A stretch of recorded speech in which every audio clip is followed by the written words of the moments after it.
a record budget for the Department of Housing, Local Government, Heritage and Planning, and that's very welcome.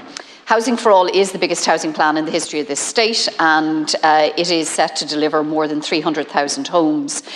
In Dublin Central, I don't think there's a constituency actually that needs homes more. We are coming out of a decade of where there was absolutely no new homes built. The reason I've put this commencement matter here today is because I would like you to provide an update, or the department to provide an update to the House on the delivery of new homes on Dorset Street. Now, Dorset Street is one of the oldest streets in the city. Everybody knows it. You pass up and down to go to the Phoenix Park, to go to Crow Park, to go down to Henry Street shopping. The Dorset Street flats at St Mary's Place is right there in the shadow of the Black Church, which is a very famous landmark as well in the city. And those flats have been earmarked for regeneration since 2012. Now, the maths is easy enough there. That's, 11 years. And I want to congratulate you and this government in terms of the progress that you've made with this development since the government was formed, since Housing for All, and the Part 8 planning approval, the planning permission was granted back in 2022. This site has the potential to deliver more than 163 homes in a part of the city and the country where they're desperately needed. It also has the potential to not only deliver really high quality inner city homes, but creche, community facilities. And actually on the site, very interestingly, is an old fire station. It's a beautiful old Victorian red brick building that Dublin City Council, I want to commend, did an amazing job restoring and conserving, and it is used as a boxing club. So we've got Saviour's Boxing Club on site. We've got a really great surrounding community. We need homes. We desperately need homes. We need this development on St Mary's Place to commence, and to commence sooner rather than later. So I suppose, Minister, what I'm hoping is that you will today be able to update the House on the progress that's being made. When will Dublin City Council break ground on that site, and when will we actually start to see construction?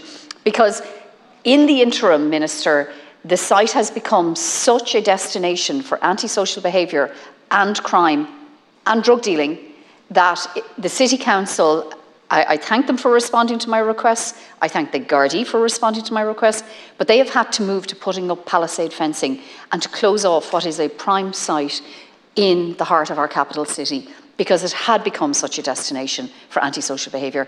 That's not good enough, but what's really not acceptable is that we have this enormous potential to deliver more than 160 homes, and progress is too slow. So I'm hoping you can give us an update. Gormagad.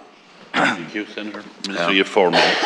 Thanks very much, Cathaoirleach, and can I thank Senator Mary Fitzpatrick for bringing this up. I can see it's something is very, very important to you, and obviously your constituents in Dublin Central constituency. So St Mary's Place, and I want to give you the update you're requesting. So St Mary's Place in Dorset Street is an older complex that Dublin City Council advises in need of modernisation. My department supports this through the regeneration programme. It's a housing complex that is of 4 5-storey blocks containing 113 units and was built in the 1960s. Dublin City Council advised that the building generally suffered from condensation, dampness and drainage problems. They also advised there are issues relating to antisocial behaviour that you've already referenced and negative impact on the layout of the complex. Feasibility study was undertaken to examine alternative options for the improvement of the existing scheme, including introducing additional infill development, deep retrofitting of housing blocks and demolition and redevelopment. The study indicated demolition and redevelopment offered the best outcome in terms of quality of homes, cost of it and improvement of site usage. I've no doubt you're familiar with all of this. Okay. I think it's worthwhile putting on the record. In April 2020, my department provided stage 1 capital appraisal approval for the project, and you're correct. It has very much moved in a big way since this new government came in. In March 2022, we provided stage 2 approval in principle. Dublin City Council advised that the planning permission for the complete redevelopment was achieved in 2022. You've already referenced the Part 8 approval. The project will involve the demolition of the existing housing block and the construction of 163 new houses and 4 non-residential units, which will provide a multi-use community space, creche, karate, community facility. Will it also include a boxing club? It will, yeah. St Saviour's, absolutely. A boxing club, so we'll call it St Saviour's Boxing Club. A commercial unit and a cafe space. The The project will be completed in one phase and will provide a mix of 1, 2 and 3 bedroom homes, obviously very important and much needed in the area. In July 23, my department provided stage 3 pre-tender, that's only a number of months ago, approval for the development of St Mary's Place to provide 163 new units. Work is progressing through the e-tenders platform on the tender process for the appointment of a contractor to the project. It's anticipated this process will be completed in Q4 of this year, 23, with a stage 4 post-tender submission to my department will work to commence on-site in 2024. And obviously the question you'll be asking will be when in 2024. And obviously we want to see that happening as quickly as possible. Dublin City Council advised this project is part of a long-term strategy for our reform of their oldest, most pressing complex. They advised that they have identified 96 of these older flat complexes. This is a wider review for a wider space of information for redevelopment of rivers in the years 2023-2030. My department has provided various levels of pre-construction proof for the refurbishment place of the following complexes with Dublin City Council: Pearse Street, Constitution Hill, Bluebell, School Street, Oliver Bond House, Glover's Court, Dolphin House and Matt Talbot Court. And obviously we want to see projects proceeding as quickly as possible, and it's very much obviously within the remit of Dublin City Council. So I suppose in summary, the update is that we're looking at this stage that they've gone to the tenders platform. The work is done already with Dublin City Council on the tender of the appointment of a contractor, and they're anticipated to complete that, as I said already, by Q4 of this year, with stage 4 pre-tender submission to my department will work to commence on site in 2024.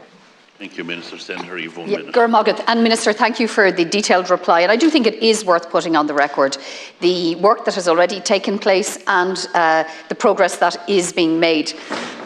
But Minister, I have to say that there's a couple of words that really do kind of ring an alarm bell for me.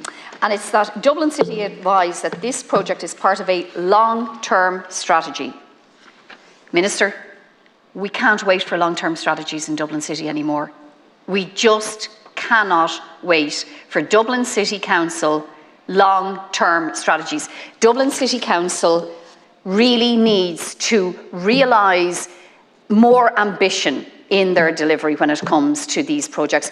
Your department has provided, and you've listed them there, Minister, very significant funds and support to Dublin City Council for not just this project on Dorset Street, but 1, 2, 3, 4, 5, 6, 7, 8 other projects. 2 of them are in my constituency, Matt Talbot Court and Constitution Hill. Dublin City Council does not have a Director of Services for Housing. Dublin City Council has an acting CEO.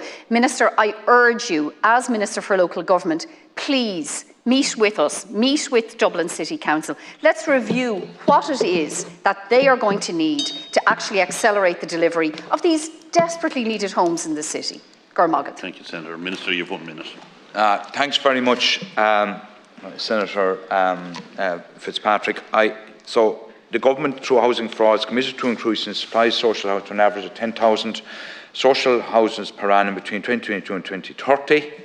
Department are working with Dublin City Council to progress all schemes to preventative all, and will consider to support most appropriate funding streams to enable these refurbishment replacement to proceed. A large number of these flats will effectively be rebuilt, while others will be refurbished, and some in cases will need amalgamation 2 into 1 due to unacceptable size of some homes. St Mary's Dorset regeneration has the potential to achieve the increased number of high-quality homes with high environmental sustainability, an opportunity for improved site planning and landscape, provide better access, will contribute to local regeneration, support the Council's strategic regeneration policies relating to the Civic Spine, Parnell Square Cultural Quarter and Grange Gorman Campus. More efficient utilisation of the site will enable provision of additional development and density. I look forward to seeing the project advance on site in 2024, delivering high quality social housing in 2025 and 2026. I'm going around to all the local authorities. I'll be going to Dublin City Council. You've made a very valid point, and when I meet the local authorities, ask them about our projects. And really what we want to see, and more specifically, you were on about St Mary's Place and Dorset Street. We want to see houses being built. We want to see that the stage 4 post-tender submission We need to see that from Dublin Okay, City thanks, Council Minister. Department, and then we want to see, as I say, JCBs and workmen on site in early 2024, or as early as possible in 2024. Thank you. Thanks, Minister.